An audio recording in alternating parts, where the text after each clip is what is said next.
J'ai fait le rêve que chaque coureur cycliste a fait un jour. Le rêve ultime. Le rêve de gagner la course de sa vie. Je me suis levé brusquement à genoux, en pleine nuit, nu sur mon lit, les bras au ciel, les poings fermés. Je me revois échapper à 50 mètres de l'arrivée, un regard derrière.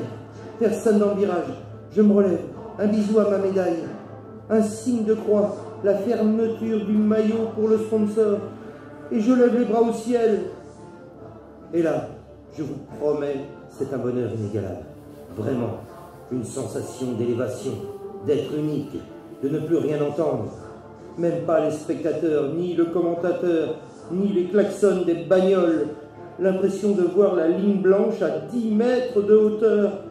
Bref, un rêve qui devenait réalité. Ou une réalité que j'étais en train de rêver. La lumière s'allume. Mon amoureuse était là et me regardait passer la ligne. Je lui dis « J'ai gagné! J'ai gagné !» Mais quoi? J'ai gagné la course de vélo, l'étape. Mais Stéphane, tu n'as jamais fait de vélo de ta vie. Je lui réponds « Mais c'est pas grave, c'est pas grave, c'est pas important. L'important, c'est que j'ai gagné, mon amoureuse. J'ai gagné. » Presque avec une petite larme. Elle est là et dit « Alors, si c'est important, bravo, t'es un champion. » Oui, mesdames, messieurs, j'étais devenu il campion. C'est là que je me suis dit, Stéphane, il faut que tu fasses profiter de ce moment. Il faut que tu fasses profiter de cette illumination, de cette passion fascinante qui allait naître. J'avais été touché par la grâce de la grande Bible. J'étais devenu la Bernadette Soubirous du vélo.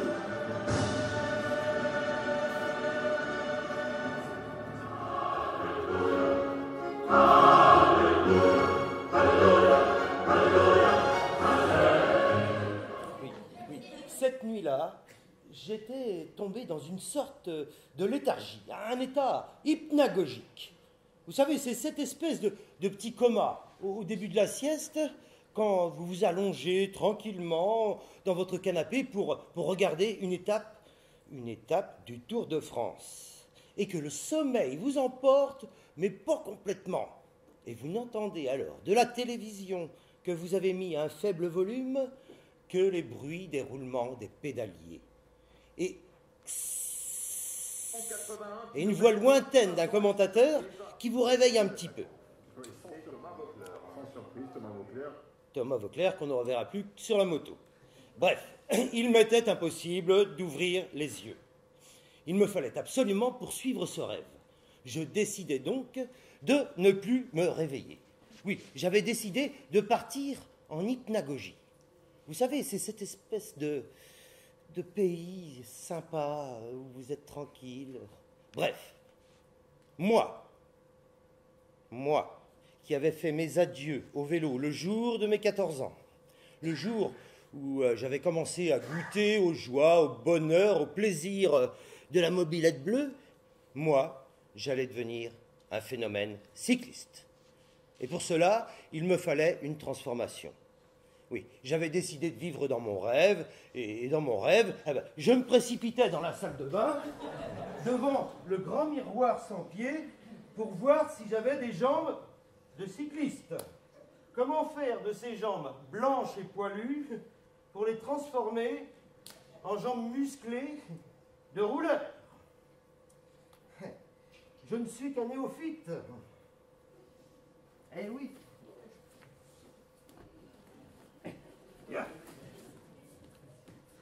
Je ne suis qu'un néophyte, mais j'avais décidé de devenir un spécialiste. Alors j'ai bien essayé plusieurs solutions. Le scotch américain, non. Le Roundup, non plus. L'air pulsé, non plus. La cryo, non. La cire, non. Du coup, je me suis affûté les guibolles.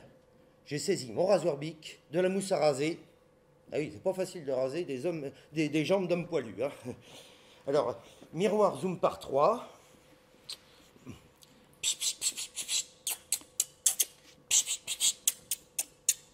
Plus un poil qui dépasse.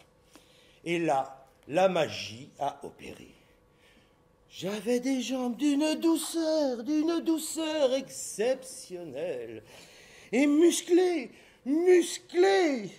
En me regardant dans le grand miroir plein pied de la salle de bain, j'ai découvert que j'avais des jambes de cycliste.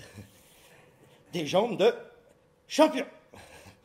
Bon, bien sûr, maintenant, je me rase avec le rasoir spécifique Il Campione et le Stupple Top de rasage Il Campione. Et pour avoir des jambes brillantes, j'ai le Stupple Top, légèrement teinté cuir, qui laisse un petit effet bronzé naturel pas dégueulasse. Oui.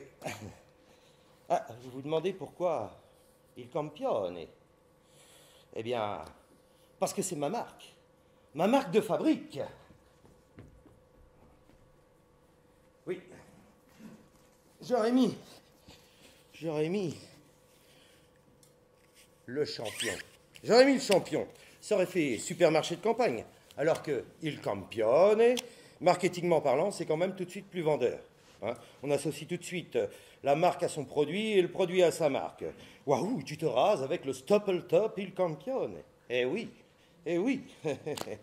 C'est pas un rayon de fruits et légumes ou de surgelés. Non, Il Campione. Vous imaginez tout de suite les étoiles qui scintillent autour et un feu d'artifice en arrière-plan sur un fond noir. Non? Le Stupple Top, je vous explique aussi. Le Il Campione est la seule marque de Stupple Top au monde. Le Stupple Top, c'est le produit miracle, le produit magique. C'est le crayon du Docteur Who du produit, le couteau suisse du produit. C'est le produit qui remplace tous les produits. Vous ne pouvez pas faire sans. Vous ne pouvez pas vivre sans. Vous allez mieux comprendre en regardant cette réclame. Pour bien commencer la journée, douche active Stupple Top Il Campione.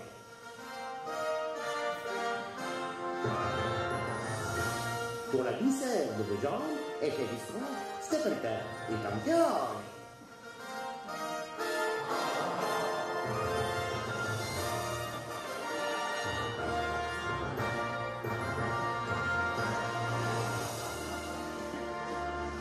Pour la douceur de vos chiottes, effet fraîcheur, Stupple Top Il Campione.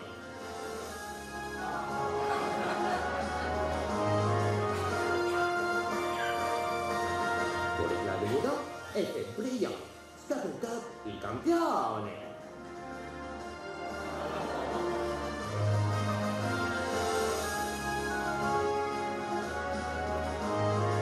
Pour un bon petit déjeuner, effet doré, Stupple Top Il Campione. Pour un cheveu soyeux, effet volume, coiffant, Stupple Top Il Campione. Stupple Top Il Campione pour être top toute la journée. Il Campione pour être top. Existe aussi pour la nuit, effet lubrifiant. Stupple Top Il Campione pour tous les effets. Ça y est.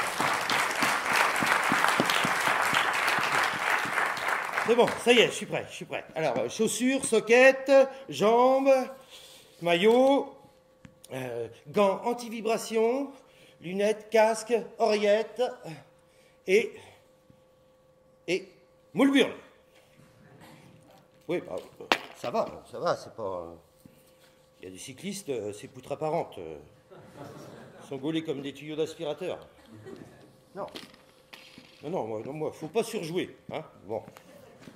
Alors, j'aurais aimé savoir, n'ayez pas peur, hein, qui fait du vélo le dimanche matin en club. Est-ce qu'il y en a qui font du vélo? Vous pouvez lever la main, s'il vous plaît, n'ayez pas peur. Personne fait de vélo le dimanche matin en club? Ah, ok, d'accord, ok. Et maintenant, qui fait du vélo autrement? Pour se balader, pour aller chercher le pain, même du vélo d'appartement? Ok, bah, je vois que tout le monde fait du vélo, pratiquement. Bon. Votre nom, monsieur, c'est juste pour un exemple dans le texte. Il n'y a pas à monter sur scène, ne vous inquiétez pas. Le prénom. Vincent. Merci, Vincent. Bien. Allez, maintenant, je suis prêt. Soudain, dans mon rêve, Dieu me parle.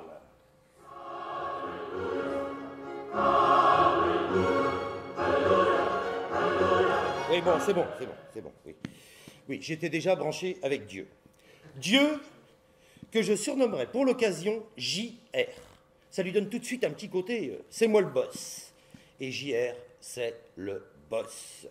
Comment vous dire, c'est un espèce de Lino Ventura du vélo. Les dents blanches, la mèche, une chemisette ouverte sur un bronzage de Guadeloupe, la toquante à nanar, pas une festina, hein, non, pas de solisette. Bref, une gueule d'acteur, un mec qui aurait pu jouer dans les Tontons Flingueurs. Bref, donc, JR me parle par l'intermédiaire d'une oreillette. Oui, je suis coureur cycliste, je ne suis pas Jeanne d'Arc. Hein. Et par l'intermédiaire de cette oreillette, JR, il te dit tout ce que tu dois faire en direct, avec énergie. Tu es comme un coureur télécommandé. C'est lui qui décide pour toi, c'est lui qui décide de toi. JR, il te dit d'aller pisser quand lui, il a envie d'aller pisser. Et même si tu as super envie, eh ben, t'attends l'arrivée. Hein. Il peut dire aussi, ouais, c'est pas toi d'y aller aujourd'hui, c'est à Pierre, Paul ou Jacques, toi tu restes dans le peloton. Oui, parce que dans une équipe du Tour de France, les 8 coureurs entendent la même chose dans l'oreillette. Bon, moi je suis une équipe de tout seul, mais je l'entends quand même. Oui, c'est pas toi d'y aller, c'est à Pierre, Paul ou Jacques, mais toi tu restes dans le peloton. Parce que les gars, attention, hein, il n'y a que 3 urinoirs à l'arrivée, il faut du bon pipi. Alors moi, quand ça gueule trop fort dans le bordel, je fais semblant que j'ai les Portugaises ensablées, hein, et puis j'y vais quand même, hein, parce que bon, ouais, je sais, tout le monde s'accorde à dire que j'emmène gros, hein, un petit 53-11, bon, c'est ma manière de pédaler, quoi. Là où les autres préfèrent dérouler la jambe, bon, moi je suis plus à l'aise comme ça, quoi. Et puis quand ça attaque à gauche ou à droite, comme j'ai pas trop la giclette, je préfère en mettre un bon coup, hein, et mettre tout le monde d'accord. Et je tords tout le monde à 300 mètres de la ligne. Eh oui. Eh, il suffit d'avoir de la guivole, d'y aller en costaud, quoi. Mais il y a des petits nouveaux, des petits jeunes, des très bons, hein. Des petits jeunes très bons, qui sortent juste de la formation oreillette, des bébés cyclistes. Eh bien, ils n'osent pas y aller, ils n'osent pas partir. Oui, JR, il a dit, tu restes dans le peloton. Ils ont peur de se faire gronder. Et il n'y a rien qui se passe. Et le public, il n'est pas content. Eh oui, le Tour de France, c'était mieux avant. Il n'y a pas d'animation. Mais nom de Dieu! Avant, l'oreillette, t'entendais JR crier à 100 mètres derrière et taper avec sa grosse paluche sur la tôle de la portière avant de la bagnole. Allez, vas-y, campione! Fais rougir le 11 dents! Mets la grande assiette! Fais péter la scie circulaire! Oui, il a un langage comme ça, JR. Ouais. Des fois, il dit, quand tu descends une crinquette, t'as le cul plus haut que la tête. Je vous ai fait un petit récap. Vous pouvez le garder. Bref, un JR, ça gueule fort. Hein. Mais bon, après la bagarre, c'est pas le dernier à monter sur la table. Hein. Un JR, quand ça vient passer une soufflante dans le quart, c'est pas une brisounette. Non. Ah non, c'est pas une brisounette. C'est un orage. C'est une tempête. Il pleut de partout. Vous pouvez changer les sièges du car après son passage. Oui. Ah non, c'est un bonhomme. C'est un bonhomme. C'est le boss, quoi. C'est un vrai JR. Faut que ça tourne. Il aime pas les grains de sable dans les roulements, dans les pignons. Non. Et puis, il faut pas la lui faire à l'envers. Hein. Ah non, faut pas lui faire à l'envers. Il y en a un qui a essayé l'année dernière, pour ceux qui connaissent. Hein. Bon, on m'a dit de pas dire de nom, mais... Non, pas Œil au beurre noir, mais ça ressemble. Ouais.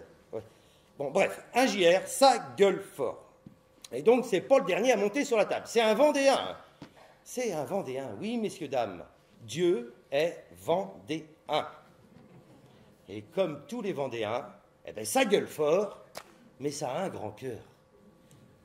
Et puis, j'ai commencé à transpirer. J'ai rêvé d'elle. La belle, la merveilleuse, la magnifique, la fabuleuse, la sublissime, l'exceptionnelle, J'ai nommé Son Altesse... Non. J'ai nommé Son Altesse la Machina.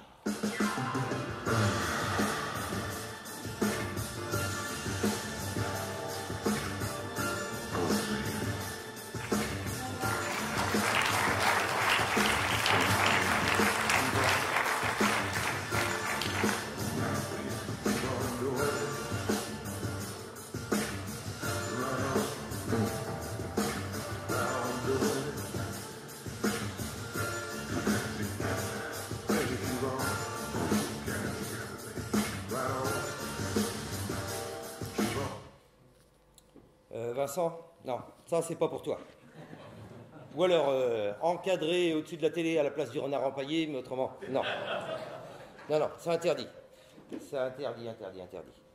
Parce qu'à la première griffure, à la première éraflure qu'un de tes collègues va faire en posant son vélo sur le tien, quand vous revenez de la balade du dimanche matin, quand vous allez au petit bar du local du club, eh ben tu fais une attaque, Vincent. Ou un ulcère, ou pire, tu vas jusqu'au bout de ton envie de meurtre. Alors non, c'est interdit. Et puis, comparons le prix par rapport au poids. Une Ferrari pèse 1500 kilos. Elle coûte 200 000 euros. 133 euros le kilo. 13 centimes le gramme. Cette Machina pèse 5 kilos. Elle coûte 10 000 euros. 2000 euros le kilo, 2 euros le gramme. Le gramme de cette Machina coûte presque 20 fois plus cher que le gramme de Ferrari. Alors on est bien d'accord, hein? En plus, une Ferrari, ça roule pas avec un moteur de 4L. Hein? Alors, raison de plus, cette Machina, il lui faut un moteur de compète. Je dis pas, une Ferrari à 13 centimes le gramme, ok. Même si tu rajoutes 10 centimes de blonde à côté de toi, il n'y a pas de souci. Il n'y a pas de souci, Vincent. Mais là, c'est totalement proscrit. Parce qu'elle est Son Altesse, la Machina, et qu'elle le vaut bien. Cette machine n'est pas une machine comme les autres.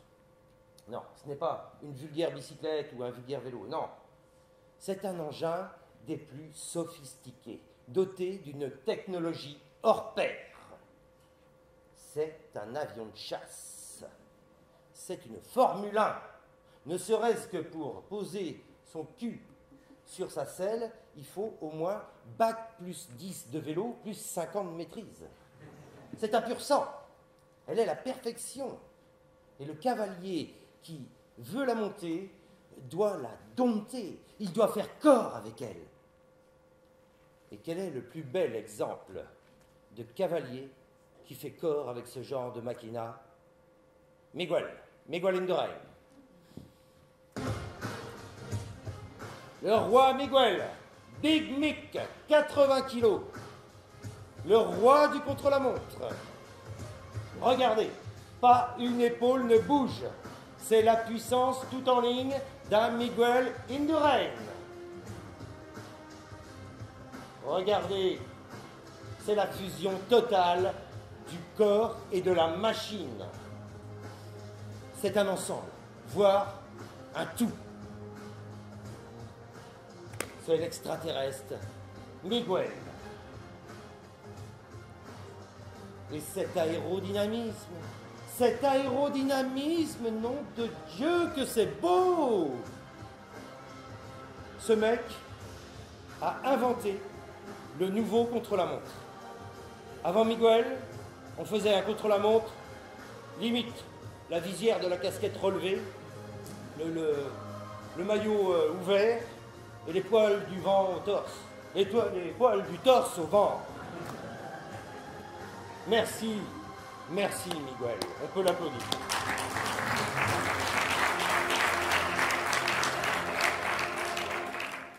Oula.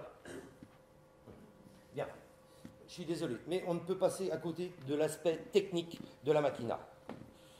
On sait pertinemment que le vélo a remplacé le cheval et que les mécaniciens ne sont pas de vulgaires palefreniers. Non, ce sont des horlogers. Ce n'est pas moins de 5 à 6 mécaniciens par équipe sur le Tour de France qui, tous les jours et toutes les nuits, durant 21 jours et 21 nuits, qui régulent, règlent, réparent, astiquent, lustrent, et tout ça avec du stop-all-top. Ce sont de véritables préparateurs, des ingénieurs du cyclo, qui s'adaptent à toutes les nouvelles technologies. Avec eux,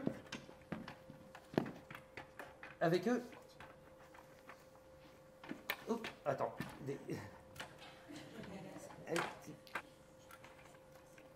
qui s'adaptent donc à toutes les nouvelles technologies. Avec eux, vous pouvez réguler votre petit moteur à partir de votre carte. Non. Ça, de toute façon, on n'a pas les tablettes, hein, et puis le scanner, il est tout neuf, alors, et puis les mobylettes, hein, c'est pour les petits amateurs qui veulent gagner des petites courses, ou alors pour les tricheurs, ou les anglais, ou tricheurs. Voilà. Revenons à cette machina, qui a été conçue spécialement par les plus grands chirurgiens techniques du cyclo, pour il campione. Alors, potence et cintre en carbone fiber monocoque technologie. Vitesse dynamo électrique avec batterie intégrée dans la tige de selle. Roue vision métron cosmique en carbone, gonflée à l'hélium. Chaîne et pignon en titane. Pédalier avec capteur de puissance. De dynamo... Pardon. Dérailleur Shimano cycling céramique avec galet surdimensionné. Selle Prologo installée sur tige carbone. Frein à tampon assisté d'un double freinage à disque hydraulique avec réservoir d'huile dans la poignée. Tu vois, Vincent? Ça fait rêver. Hein? Ça fait rêver. Et puis, dans mon rêve, j'ai eu une vision. Ouais. J'étais échappé seul. Et c'est vrai, en temps normal, il aurait été complètement con de rêver un truc pareil. Ben moi, je l'ai rêvé. J'entendais l'hélico. Et quand t'entends l'hélico, tu peux te dire que la meute est pas très loin à ton cul et qu'elle roule très vite pour te rattraper. J'apercevais au loin comme deux grandes palissades bleues et blanches qui s'agitaient des deux côtés de la route. Il faisait chaud, très chaud. J'avais chaud, très chaud. La sueur coulait et humidifiait la route derrière moi. C'était comme une hallucination, comme un mirage. La route brillait comme un miroir, était transparente. Et plus je m'approchais, plus je sentais comme de la fraîcheur. Pourtant, il n'y avait rien. Rien. Pas une ombre, pas un arbre. Rien. Et je me rapprochais petit à petit de cette fraîcheur. Une fraîcheur avec un léger parfum de charcuterie. Et je me rapprochais de plus en plus de ces palissades qui devinrent soudainement une haie d'honneur de glacières. Des milliers et des milliers de glacières, touche à touche, sur le bord de la route, qui m'acclamaient, oui, elles m'acclamaient. Avec leurs couvercles, elles frappaient comme des grandes bouches cubiques bleues et blanches. Et elles criaient à perdre haleine. Une haleine de glacière, quoi.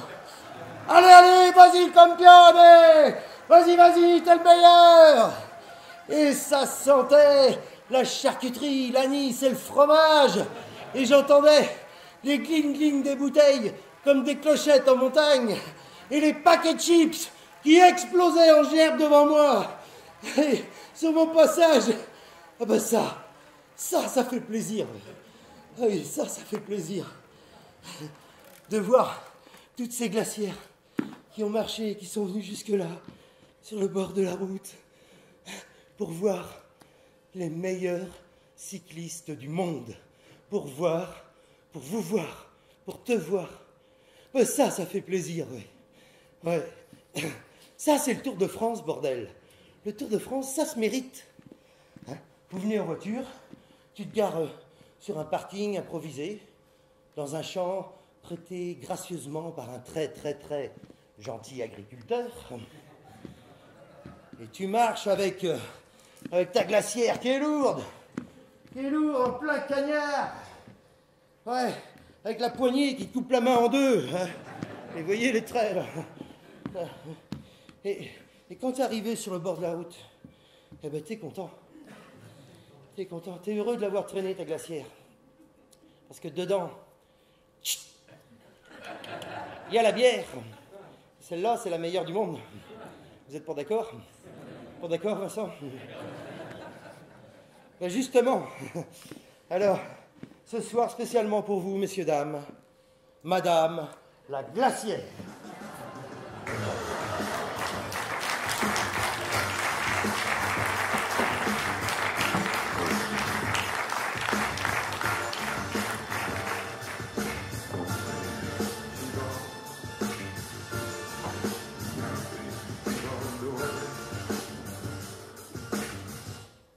Vincent, ça, c'est pour toi.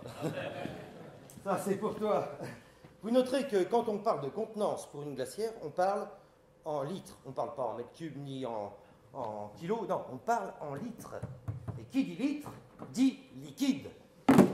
Qui dit liquide, dit bière. Vincent, ça, c'est pour toi.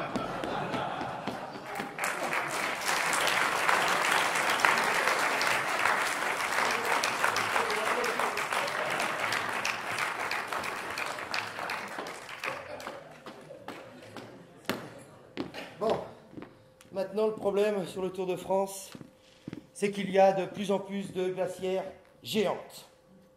Ouais. Là, je ne vais pas me faire de copains.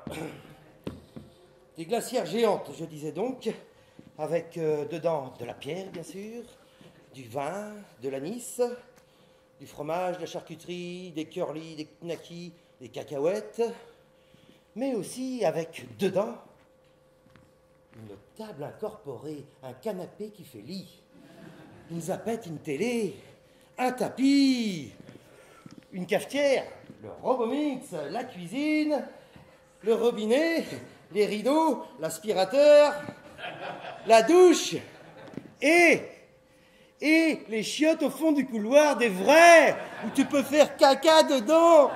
Oui, et même que ça tombe en dessous d'un tiroir. Et il y a même des roues, un moteur, la clim, une parabole, un porte-vélo, une caméra de recul, et même que tu peux vivre dans ta glacière. Oui. Le genre de personnes qui viennent avec ce genre de glacière sur le Tour de France ont souvent plus de 60 ans. Oui. Et tu peux lire derrière quand tu les suis sur un petit autocollant « Attention, pépé à bord ». Et là, tout le monde, en repassant la troisième, on n'est pas près d'arriver. Putain, qu'est-ce qu'il vient nous faire chier avec sa boîte à pisse?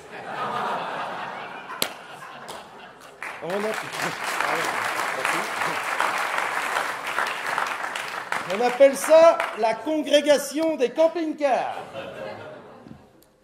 Oui, le camping-carisme est une véritable religion. On reconnaît ses adeptes aux soquettes dans les rabalettes, aux cuissards moulants, au torse velu et à la casquette à pois.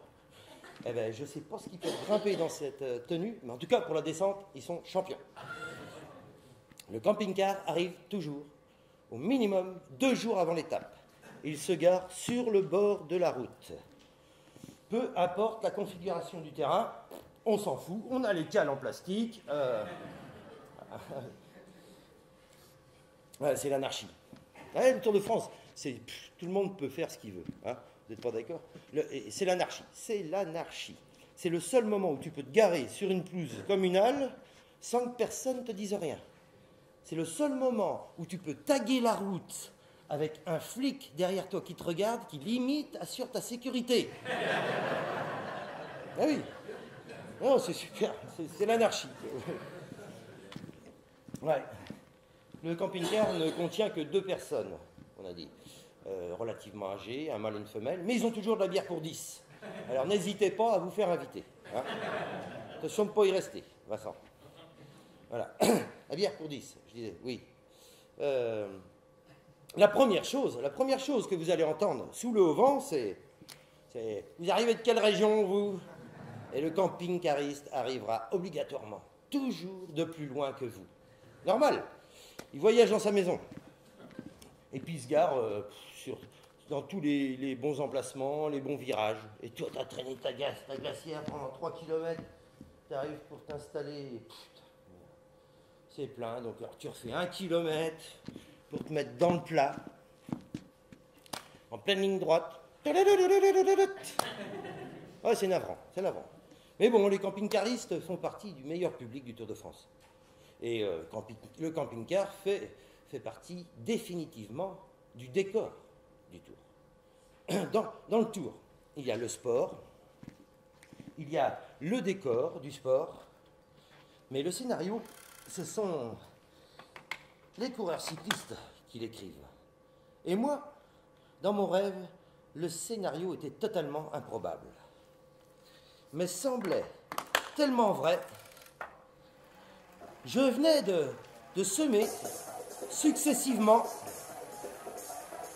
Coppi, Anquetil, Merckx, Poulidor, Hinault,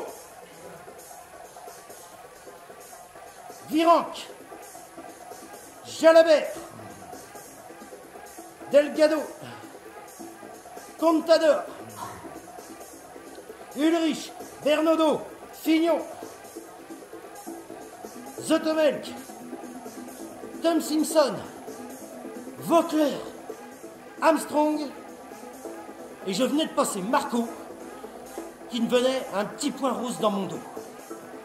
Je manquais un peu de jambes.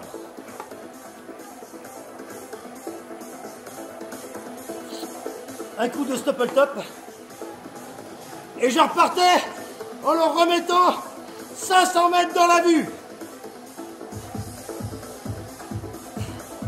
Et là commençait la lutte infernale. La lutte contre les poussettes dans le dos, les cris, contre les applaudissements, les gens qui courent, mais surtout la lutte contre le temps, la lutte contre la douleur, la lutte contre ce désert, cette chaleur, ce désert de cailloux. Le Sinaï? Non, le Ventoux.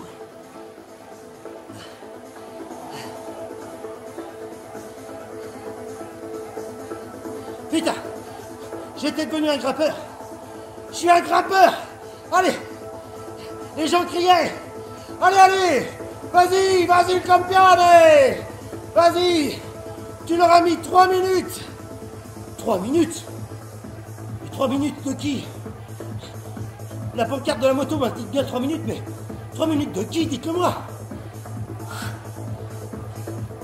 Un spectateur court à ma hauteur. Il me dit, t'as Armstrong et Pantani à 3 minutes derrière toi. Putain, 3 minutes. Je leur avais mis 3 minutes. Et pourtant j'étais jaloux. Jaloux de ces grands vainqueurs, de ces grands battants, de ces sportifs hors normes. Jaloux de leur force, de leur beauté, de leur courage. Mais je voulais ces dernières minutes pour moi seul. Ces dernières minutes d'ascension, pour moi seul. Et j'étais jaloux. Jaloux de mes poursuivants. Jaloux au Mont Ventoux. Hé Lens, je te relance. Et toi Marco, mon idole, ça vous fait quoi les gars d'être derrière moi? Je vous laisserai le petit nounours et puis le bouquet de fleurs si vous voulez. Vous voulez des jumelles pour voir mon numéro? Le 109. Le 109, les gars.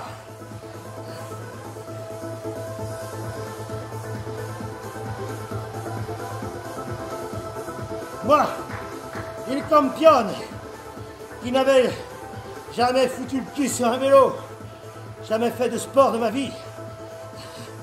Moi, j'étais devenu jaloux de toutes ces stars internationales du cyclisme. Jaloux de Ulrich, de Ries, de Delgado, de Marco, et même de Bernard Thévenet, vous imaginez?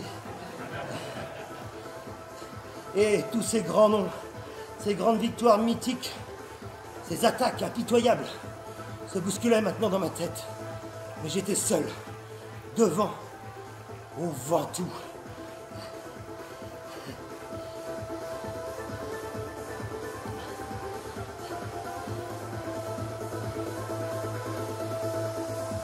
Un supporter me dit: c'est bon, allez, vas-y, c'est faisable, accélère un peu. Le peloton est à pied. Mais les deux autres commencent à montrer les dents. Putain. J'avais les deux chacals. Les deux chiens loups. Les deux chiens galeux. Suceurs de boyaux. Juste derrière moi. Je les apercevais en bas dans le dernier virage. Ah putain. Allez. Je remets un coup. Je passe la flamme rouge. 1 kilomètre. Mes muscles se raidissent. Je n'ai plus d'eau. Je me contente de lécher ma sueur sur mes lèvres et l'eau qu'on me verse sur la tête. Je n'entends plus rien. Comme un bruit sourd.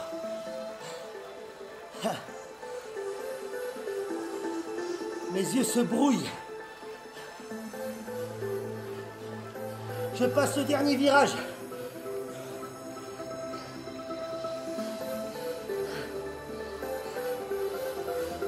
Et j'aperçois, au loin, la banderole arriver, avec les carreaux jaunes sur la route. Mon cou devient raide comme une trique. Les klaxons des bagnoles m'assourdissent. Et je la vois, la blanche, la belle immaculée, la ligne blanche. Allez! C'est qui le championne? C'est à toi d'y aller, arrache tout! Allez, le championne! On arrive en hauteur, de toute façon, demain ça peut que descendre.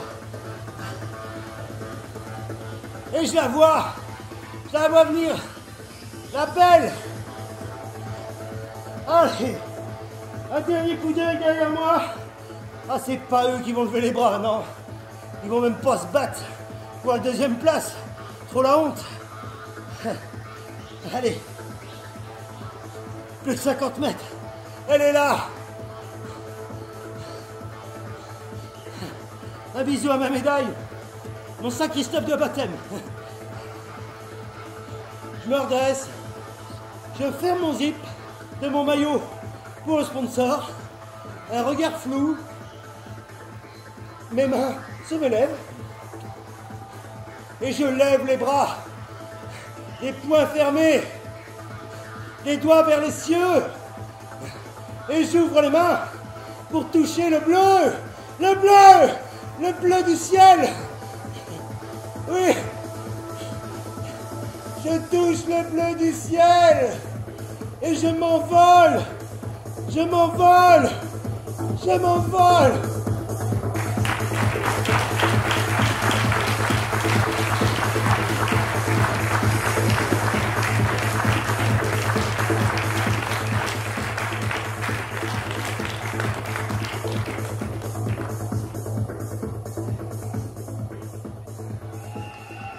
Il campione, c'est fabuleux. Il campione, vainqueur dans l'étape. Cet énorme cycle qu'il vient d'accomplir. Il vient de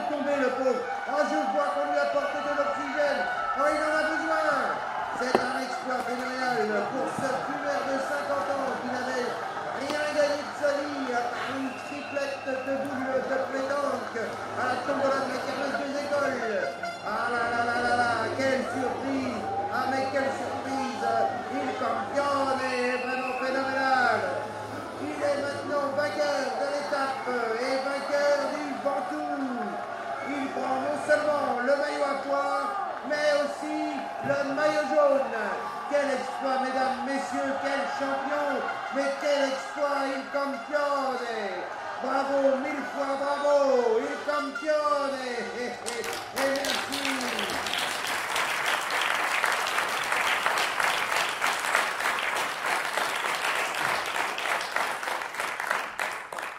C'est à ce moment-là que mon rêve a atteint le paroxysme de la débilité.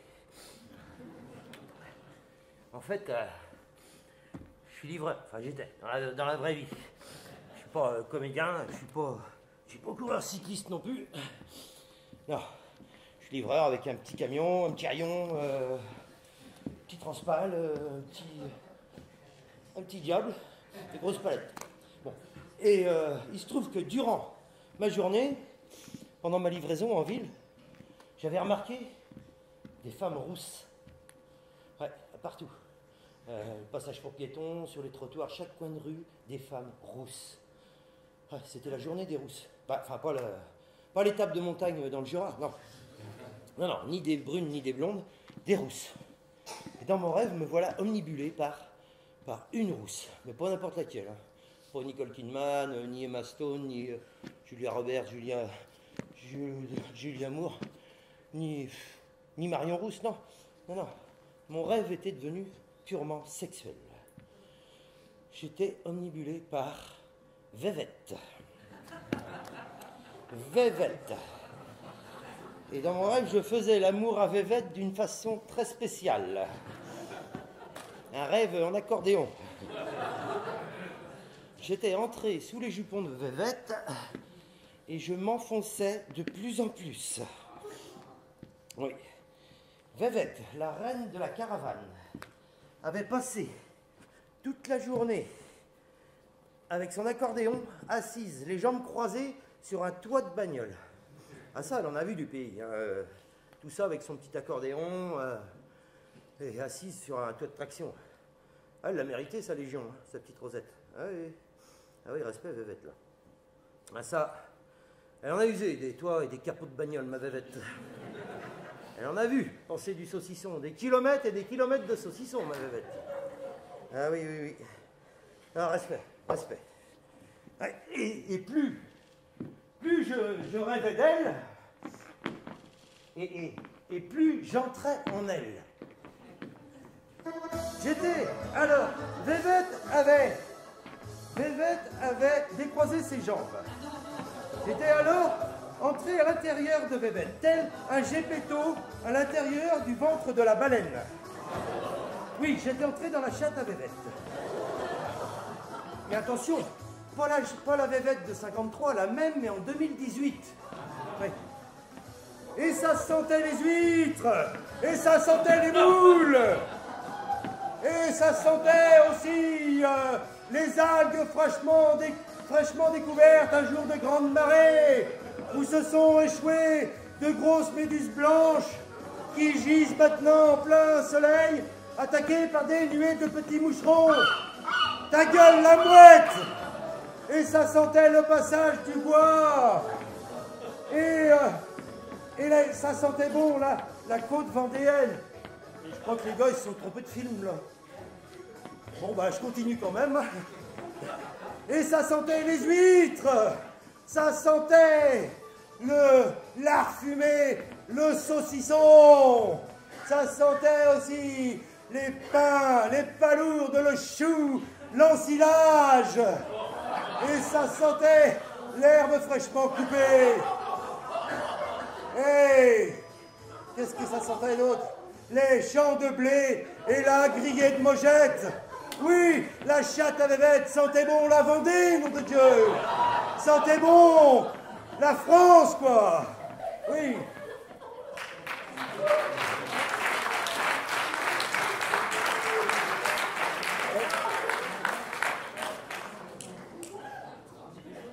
Non, mais j'étais pas dans la... Ah oui, mais c'est pas du vrai. Je respecte le texte de l'auteur. Oui, mais j'étais pas dans la chatte. Non, du théâtre. Pardon, Vévette, pardon, Vévette, que Dieu ait ton âme. Bien, donc ma Vévette, elle en avait parcouru des kilomètres et des kilomètres, des millions de kilomètres. Elle avait vu des millions et des millions de personnes. Elle a fait 152 albums d'accordéon quand même. Elle en a vendu 30 millions. Et c'était parti. C'était parti. J'avais des chiffres. Des chiffres. Je pensais à des trucs abominables. Des chiffres bien précis dans ma tête qui tournaient et des dates bien précises. Je me voyais, au départ, à l'auberge le Réveil Matin, à Montgeron, dans le 91. Le 1er juillet 1903, 15h16. Pas 59 fous s'élancent pour le premier Tour de France. Ça fait 115 ans que ça dure. Maurice Garin remporte le premier Tour de France avec une moyenne de 25 km/h. Bon, depuis, la vitesse n'a cessé d'augmenter. Hein. Les vélos s'allègent, les coureurs s'allègent, se chargent. Bref, je rêve de l'année 1998, où Marco Pantani, le vainqueur du Tour de France, effectue le tour en presque 40 km/h de moyenne. On atteint un sommet, mais c'est pas fini, parce qu'après 98, durant 7 années consécutives, on bat tous les records, on explose tous les compteurs. En 2002, le vainqueur du Tour effectue le Tour en plus de 42 km/h de moyenne. Vous imaginez? Il y a peut-être plus de descentes. Parce que depuis, ça tourne à 39-40, les gagnants. Ouais, plus de descentes, je comprends pas. Je comprends plus, bref. Et c'était parti. J'étais parti à rêver d'un tour démesuré. D'un événement connu intergalactiquement, d'une organisation pharaonique, d'un engrenage monstrueux, avec des gros pignons bien huilés. Ouais, j'ai même imaginé, moi, hein, qu'une société privée organiserait le Tour de France de A jusqu'à Z, qu'elle aurait tout calculé, avec plein de gentils bénévoles. Et ce serait un événement merveilleux, touchant toutes les couches sociales, où le patron et l'ouvrier sont sur le bord de la route à crier ensemble pour la même chose. La plus grande fête du vélo au monde, le plus grand événement cycliste au monde, le plus grand terrain de sport gratuit, aurait dit Gérard Rolls dans mon rêve, au monde, et qui rapporterait des fortunes, des millions, des fortunes. Mais bon, ça c'était dans mon rêve, bien sûr. Un tour de 3329 km avec 21 étapes, 176 coureurs, 22 équipes de 8 coureurs, 36 départements visités, 635 communes traversées, un tour où le vainqueur du maillot jaune pourrait gagner 500 000 €, un tour avec 12 millions de spectateurs sur le bord de la route, soit 148 stades de France pleins traqués, 23 000 policiers et gendarmes, 4 500 personnes mobilisées pendant 3 semaines, des milliers de barrières de sécurité, 100 000 sacs poubelles en matière 100% recyclable, 7 avions affrétés pour les transferts d'étapes, plus de 200 Skoda à disposition des organisateurs, 120 camions, en tout c'est plus de 1000 véhicules. Heureusement que le Tour protège l'environnement. Je rêvais d'une caravane de 170 véhicules avec des gens souriants qui distribuent plus de 18 millions d'objets. Je rêvais que pour accueillir le grand départ, la facture d'un département comme la Vendée, c'est un exemple, s'élèverait à 2 millions d'euros avec des retombées économiques de plus de 60 millions d'euros. Et en prime, qui nous laisserait de belles routes avec un beau bitume pour faire du vélo. Et oui, il faut penser à ça aussi. Et ça, tout le monde en profite.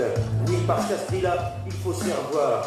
5h30 de direct tous les jours, diffusé dans 190 pays, plus tous les réseaux sociaux. Et pour cette com, il y aurait 2000 journalistes, 600 médias, 91 agences photo, 300 agences de presse et sites internet, 68 radios, 94 chaînes de télé, 105 heures de direct, 500 personnes pour les équipes de Prod TV. Je rêvais, et ça tournait, et ça tournait. Je rêvais que cette société organisatrice était devenue la plus grosse agence de com du monde, la plus grosse agence de pub.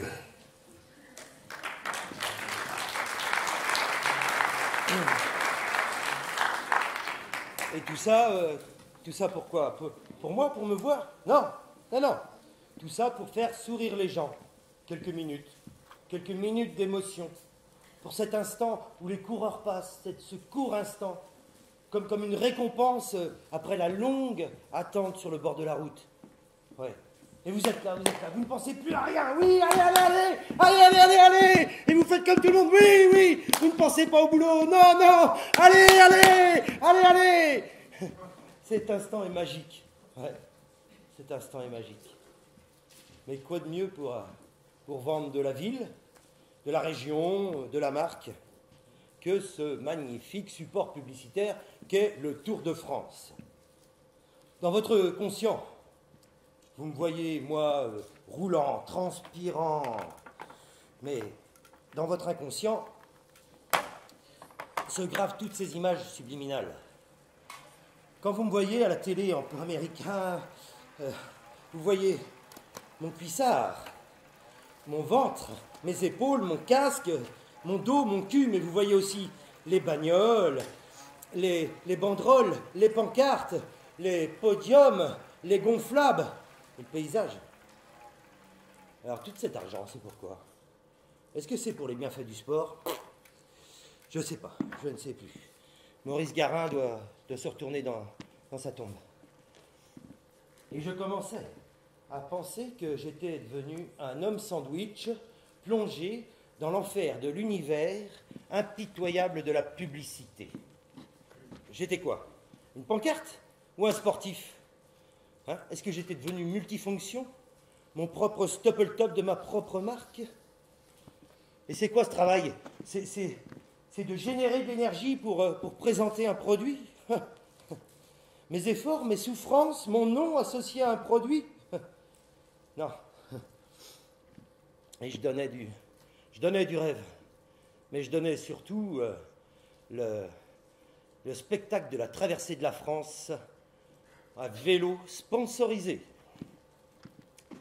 Ouais. Et ça tournait. Et je perds les pédales.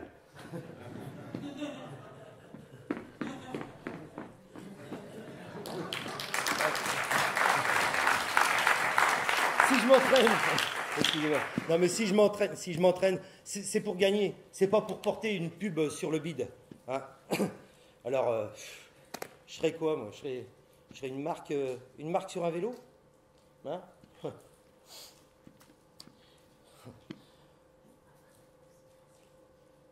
Ouais, j'aimerais bien avoir un petit peu de considération. Parce que même si je le perds ou si je finis dernier du Tour de France, je les ai fait ces bornes, je les ai bouffés tous ces kilomètres. Nous, on fait un marathon par jour, pendant 21 jours consécutifs. C'est pour ça qu'on nous appelle les forçats de la route. Alors je serais qu'une marque sur un vélo. Ouais. Et on n'imagine pas en costume cravate, non, on me voit toujours à la télé en cycliste, je vais au boulot comme ça, avec mon vélo. Et pour ceux qui me payent, les sponsors, je suis un homme-objet. Je ne suis pas un homme, je suis un homme-objet, comme tous les sportifs professionnels. Ils en ont rien à foutre que tu sois malade, t'es mal aux dents, que ta grand-mère est morte, que t'as cassé ta biscotte dans ton café le matin. Ils s'en foutent, non. Pour eux, tu dois être il campione. Et tu dois être sur ton vélo. Et tu dois aller de l'avant, tu dois te montrer, tu dois te faire voir. Et si tu veux te faire un nom, t'as qu'à gagner. Ouais. Alors bon, voilà la différence entre un sportif professionnel et un cyclo du dimanche matin.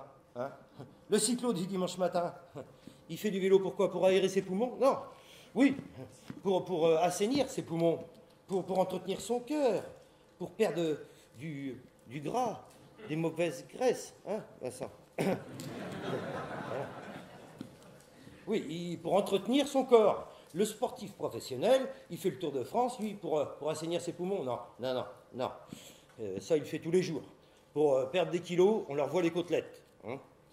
Et le cœur, c'est une horloge. Leur corps, c'est du muscle et du nerf. Ouais. Le sportif professionnel, le cycliste professionnel, ne mange que des aliments sains. Mais il n'est pas bon à manger. Non. Sa viande est bourrée de nerfs. Je vous déconseille d'en manger un. Ouais. Ça pas de grand en plus. Pas de cyclo professionnel du dimanche matin, ça. Non, alors moi je tiens à mon entraînement. Oui, parce que sur le Tour, il n'y a pas de vieux coureurs. Enfin si, il y en a, mais à l'arrière des bagnoles, dans les bagnoles, à l'arrière du peloton, avec le bide coupé en deux par la ceinture, et puis la goutonnée à cause de la clim. Ah ben ceux-là, à la cantine, vous les remarquez, hein, vous voyez bien que le vélo est bien fini pour eux. Hein. Ouais. Non, moi je me tiens à mon entraînement. Ouais, ça fait partie du job. Taper de la borne. Un minimum de 5 heures. Le cul vissé sur un tube. Et pour les primes de pénibilité, bah, faut aller les chercher. Hein, voilà. Alors, moi, tous les matins, je prends mon vélo. Et les 2 boules bien calées de chaque côté de la selle.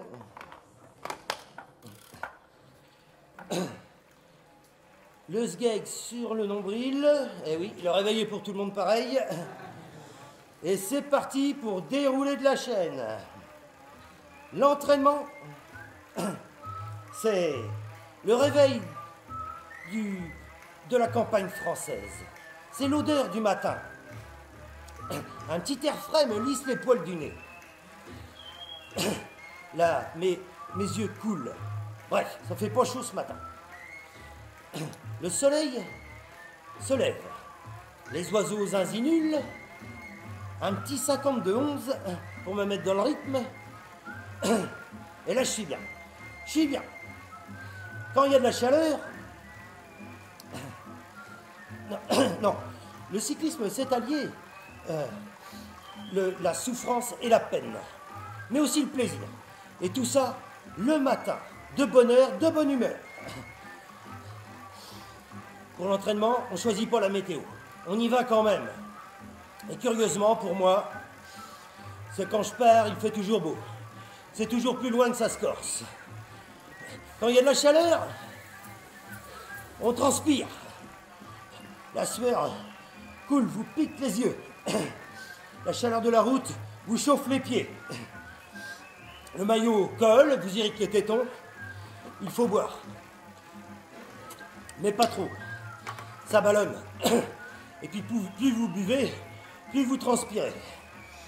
Et la poussière des bas-côtés vient se coller sur votre figure. Le vent se lève.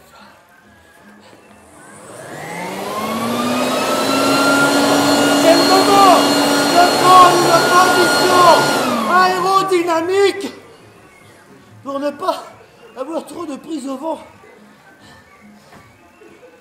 Là-bas, un gros nuage. Arrive la pluie.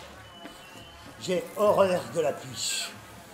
La pluie est propice aux chutes. La route devient glissante. Attention aux feuilles, aux lignes blanches, aux passages pour piétons. Ne pas prendre trop d'angle dans les virages. Gérer le freinage. Et ralentir. Puis, la température baisse. Les mains gèlent. Les pieds gèlent. Les gèlent aussi. Petite et violette. Zizi de CP. Bref, ça caille dur.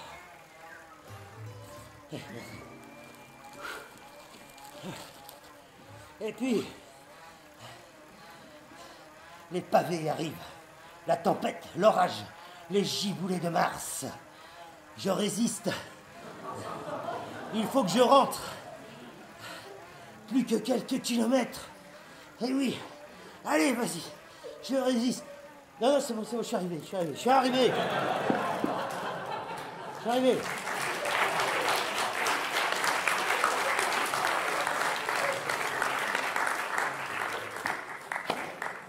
Ça, c'était une vague du passage du Gois à marée basse, à marée haute. Ouais, j'avais rêvé d'un départ à Noirmoutier. On devait emprunter le passage du Gois, mais à marée haute. Ouais. Alors on est tous partis, un par un, en pédalo. C'était un espèce de petit contre-la-montre avec une arrivée au sommet, enfin de l'autre côté. C'est pas facile, hein. Non. Heureusement que c'était un contre-la-montre. Parce que imaginez-vous, une arrivée au sprint avec tout le peloton. Hein. Le mec qui tient le relais du Gois à l'autre bout, il peut ramasser sa terrasse, fermer le rideau, puis aller se cacher dans le fond de sa cuisine le temps que ça passe. Hein. Parce que 176 pédalos lancés au sprint à 80 à l'heure, ça passe pas au bout. Ça serre les fesses au bout. Hein. Là, ça froisse de la tôle. Ça va plier de la ganivelle. Ça va faire un beau tas de ferraille. Alors, pas de quoi mettre un anglais. Oui. Oui, parce que le Tour de France, c'est la Champions League internationale du monde de vélo. Tous les meilleurs coureurs cyclistes du monde sont présents. 35 nationalités représentées, dont l'Angleterre. Bon, je ne vais pas foutre la merde, mais bon, tout le monde sait pertinemment que l'anglais n'est pas très apprécié dans le milieu du cyclisme. L'anglais est fourbe et suspect. Il y a toujours un truc à la con avec eux, avec leur dent en avance, leur en avant, l'air ni vu ni connu que je t'embrouille. L'anglais est fourbe et suspect.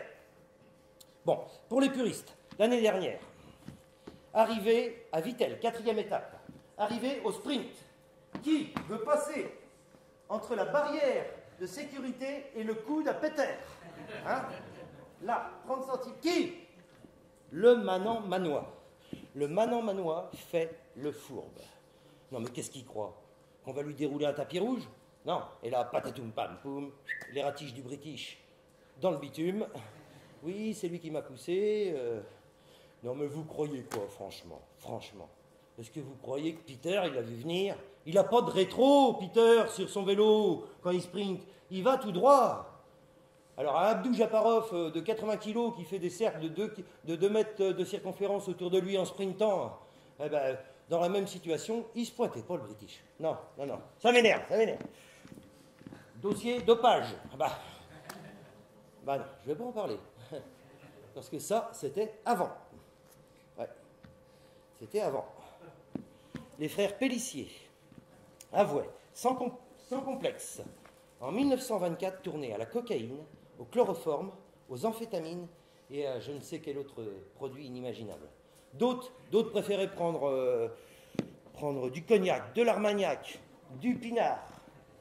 Mais bon, pour leur donner un petit coup de foudre, quoi. Mais bon, ça c'était avant. Ça c'était avant. Ça n'existe plus. Ou alors, je sais pas, un exemple. Si, ça se verrait maintenant s'il y avait des produits comme ça. Imaginez un coureur normal qui se traîne d'une île à côté de la France avec un accent, qui vient sur le Tour de France, qui se traîne, et un jour qui gagne le Tour de France. Et puis après, on ne le revoit plus. Hein, si ça, quoi, ça existait? Bon, ben ça, c'était un insu de mon plein gré. Hein. Maintenant, on se soigne. On a le droit de se soigner. Le coureur cycliste professionnel se soigne. Ils n'ont pas tous le même vétérinaire, mais ils se soignent. Hein. Et puis, ça peut être préventif. Le coureur cycliste professionnel est hypocondriaque. L'anglais est asthmatique. Bon, qu'est-ce qu'il y a comme asthmatique en Angleterre? Bon, bref. Mais bon, ils ne veulent pas tous être malades. Ils ne sont pas tous malades. Il y en a, c'est pas leur truc, quoi. Non. Il y en a. Un exemple, Marco Pantani, toujours la patate, jamais malade, Marco. Non. Marco, c'était un... Quoi, Marco? Oh non, un guronzan tout au moins. Hein. Non, si Marco, alors, tout le peloton pendant qu'on y est, non. Non. Marco, c'était un champion, un surhumain, un surentraîné. Personne ne lui arrivait à la cheville, à Marco. Il y en a un qui a essayé. 2004, contre-la-montre, Bourg-d'Oisans, l'Alpe d'Huez, 15 km. Un dénommé Armstrong effectue la grimpette en 39 minutes et 41 secondes. Mais il ne bat pas le record de mon Marco qui, en 1995, le 12 juillet, fait la grimpette en 36 minutes et 40 secondes, 3 minutes de moins. 22 km/h de moyenne, la grimpette. Sauf que mon Marco, il venait de se taper 162 bornes avant. Avec le col de la Madeleine, le col de la Croix de Fer, le col du Féminin, bon, enfin non, pour finir sur l'Alpe d'Huez. Alors là, moi je dis, bravo, bravo Marco, parce qu'un homme normal, il explose. Hein. Arrivé en haut, il chie son cœur ou il vomit, mais il explose. Marco, lui, il lève les mains, hein, et il sourit. Ouais. Non, Marco, c'était sa morphologie de petit grimpeur, de petit gagneur, de jockey.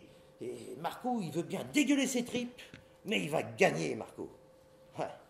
Ah, il avait une espèce de petite gueule de pirate, je ne sais pas si vous vous en souvenez, avec un bandana, la petite barbichette, la boucle d'oreille, une gueule de pirate, oui, hein, à sortir les couteaux. Qu'est-ce que t'as, hein? Ouais. Marco, vous l'imaginez tous les soirs, sortir en boîte après une étape, après les étapes du tour. Tous les soirs, vous l'imaginez sortir en boîte avec la petite veste en cuir coupée sur une chemise blanche avec un collier en or, un petit pantalon à pince, des mocassins italiens. Et Marco, vous le voyez danser, vous le voyez sur le dance floor. Marco, il aime la dance, il danse comme un Albanais avec une bouteille de whisky dans la main, une clope au bec et un autre terre. Oui, Marco, il aime la dance, Marco. Marco, il dance, oui. Oui.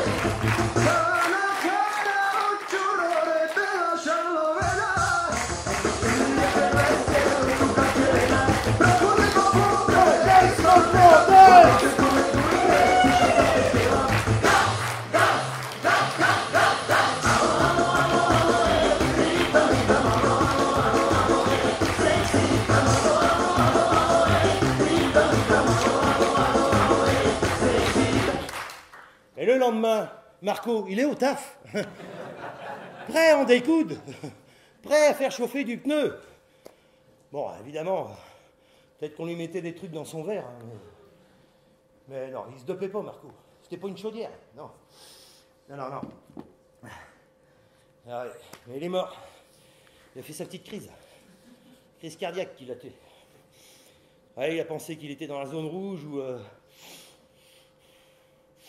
qu'il passait la ligne blanche ou enfin nuage noir, zone blanche. En une seconde, ben, sa vie elle était morte. Ah oui.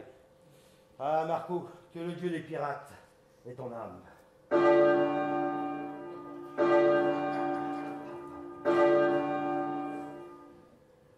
Marco m'avait donné du rêve.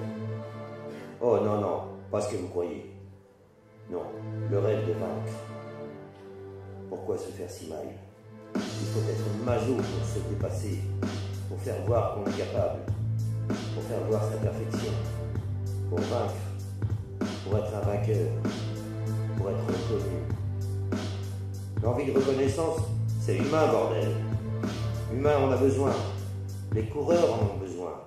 Ils fabriquent du rêve, donnent du rêve, et le rêve, c'est gratuit. Et moi, je peux dire qu'ils m'ont fait rêver, qu'ils me font rêver.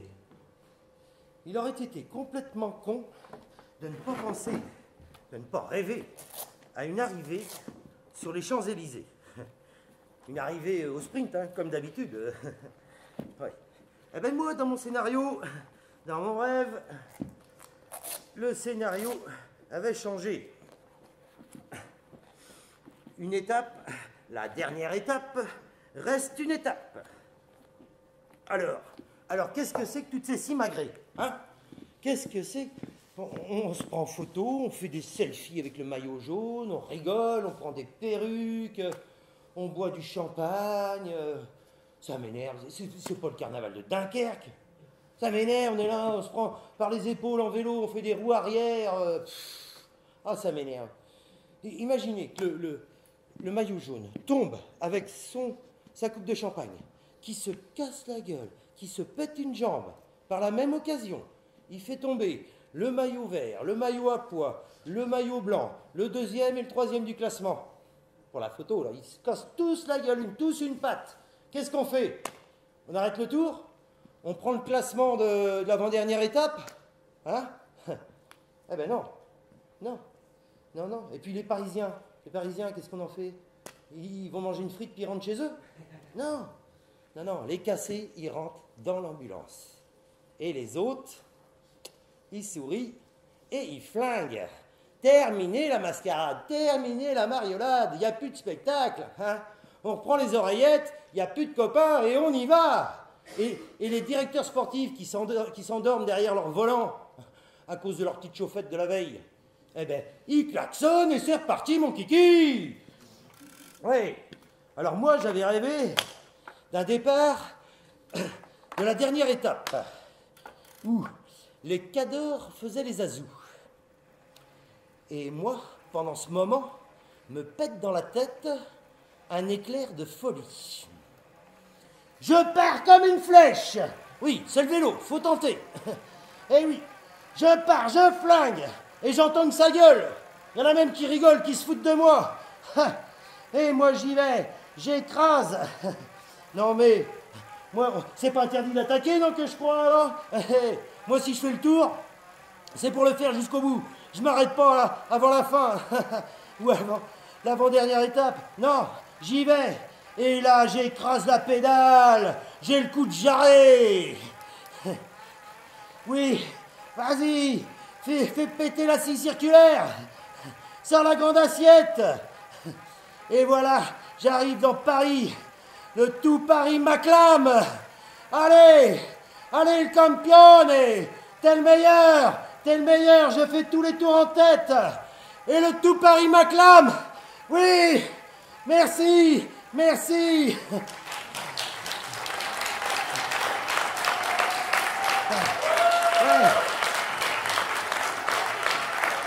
Et je flingue. Et la pancarte de la moto m'annonce 35 minutes. Ah bah, je leur ai mis 35 minutes. 35 minutes. Ah, ils s'attendent, hein. Ils rigolent. Sauf Sagui. Sagui est en train de sprinter depuis 50 km derrière moi. C'est la puissance tout en ligne d'un Peter Sagan. J'ai affaire au meilleur puncher du monde. Peter, il n'aime pas avoir du monde devant lui, non. Allez, et je le vois qui déboule. Comme un fou, comme un bolide, sur ma gauche. Je prends sa roue. Allez, et nous voilà à sprinter. Comme deux gros débiles. Eh, Sagui passe la ligne d'une demi-roue devant moi. Et il lève les bras. Quand résonne la cloche annonçant le dernier tour. Et Peter lève les bras. Et il fait le drôle. Ah oui. Le Slovaque est drôle. Le Slovaque est fort. Mais le Slovaque est surtout très con. Et moi, je continue mon effort. Allez, je ne sens plus la douleur. Je croise Peter qui se fait rattraper par la meute. Hey, Peter pleure. Et moi, un dernier coup d'œil derrière, je me redresse, je ferme mon zip, mes mains sur mes lèvres et je lève les mains au ciel.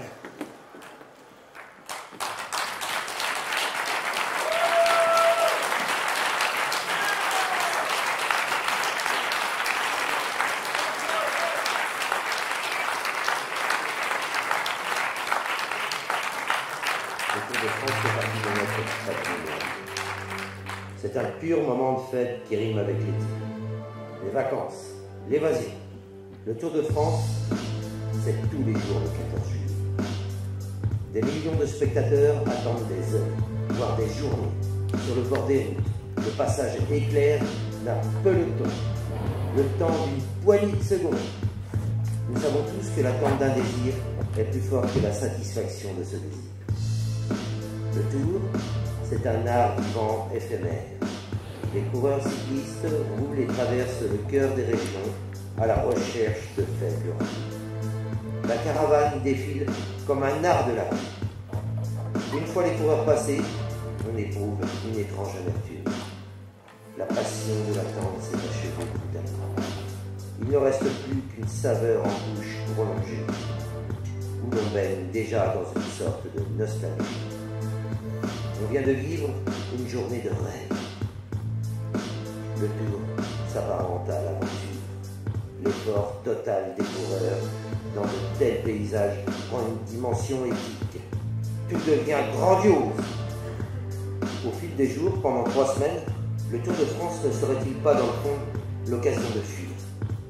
Quand le peloton a franchi la ligne d'arrivée sur les Champs-Élysées, je suis victime chaque année d'une sorte de dépression passagère.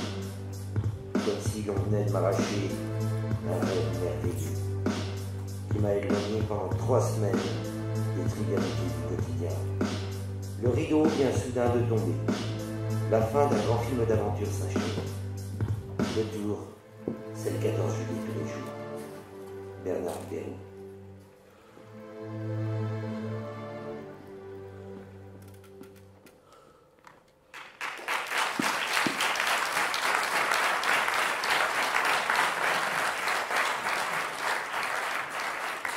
Et maintenant, le vainqueur de l'étape qui endosse également le maillot jaune, mesdames et messieurs, le leader de l'équipe Il Campione, qu'on applaudit bien fort pour sa victoire, son courage et sa bravoure tout au long de cette grande course et de ce fabuleux rêve. Monsieur Il Campione!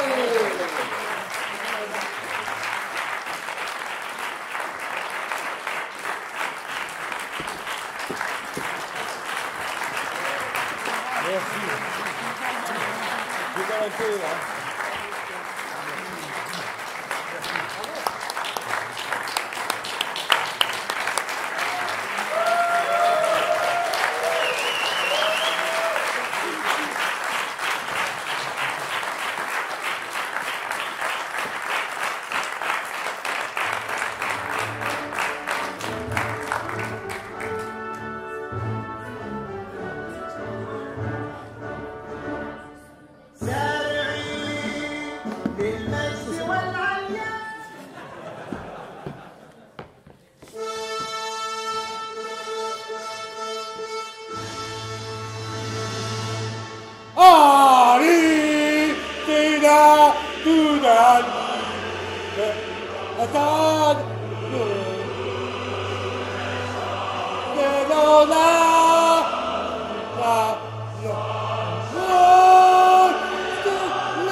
Et je me suis réveillé. La seule chose qui m'a semblé bizarre, c'est qu'à mon réveil, j'étais habillé en cycliste. J'avais mal aux jambes, oui. Mes jambes étaient lourdes. Et surtout rasées. Je ne sais pas si l'histoire vous a plu, mais voilà. C'est comme ça que je suis devenu le premier vainqueur virtuel du Tour de France.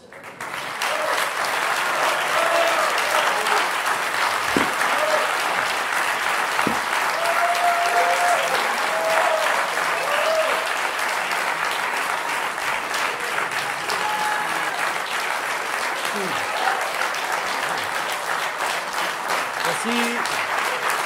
Merci.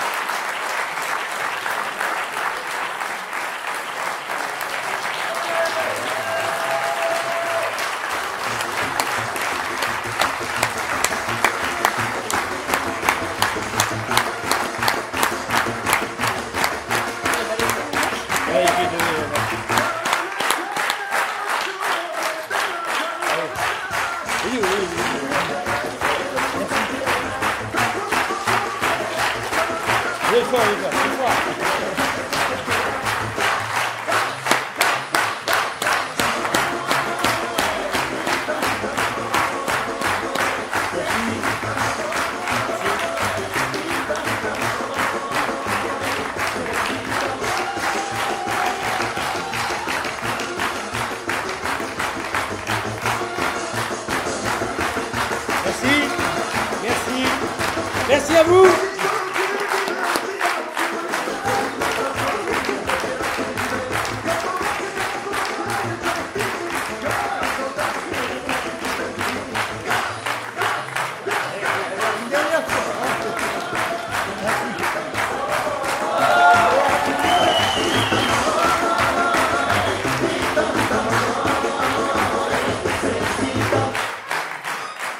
Il manque un bout de texte, il faut que vous alliez au bar. Voilà. Merci beaucoup.